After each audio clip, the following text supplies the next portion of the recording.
In the rolling hills of Panama, Azuero howler monkeys bark out a warning that this is their territory. But the forest these critically endangered animals are protecting is shrinking.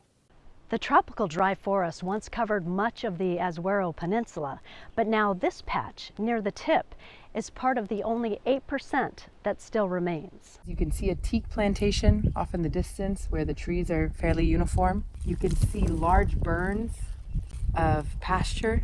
Ruth Metzel is with Pro Eco Azuero, an environmental nonprofit organization headquartered in Pedasí, Panama. She points out vast expanses of deforested hillsides. Well, we suffer no illusions that this entire peninsula is going to turn back into forest.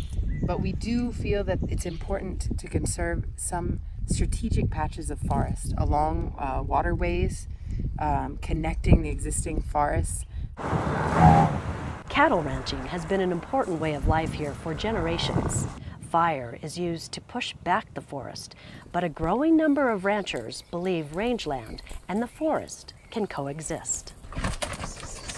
26-year-old Yaralis Baista is one of them. Ahorita estoy plantando árboles en mi finca. She's planting trees, especially in the watershed areas right near the streams and water sources to restore those areas. Yaralis and other landowners are working with Pro Eco Azuero to restore patches of forest and create a 75-mile wildlife corridor where forest animals can move across the peninsula.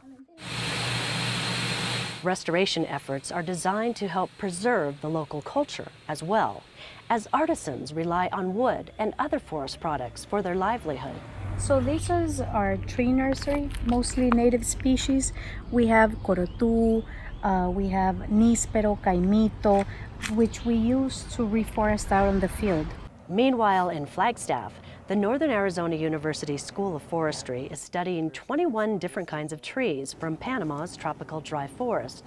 In the lab, foresters are grinding up tree bits and chemically analyzing them, looking for the most resilient native trees, those that can survive drought, support other plants and animals, store carbon, regenerate nutrients, and sustain the local economy, all in support of restoration efforts on the peninsula. We're hoping to greatly accelerate our reforestation with the experiences and knowledge that NAU has to offer. We're also hoping to really advance our GIS knowledge and to connect what we're doing here with other parts of the world. As howler monkeys continue to growl from treetops, foresters may hear this as a warning about an ecosystem in trouble. In Panama, I'm Bonnie Stevens for Inside NAU.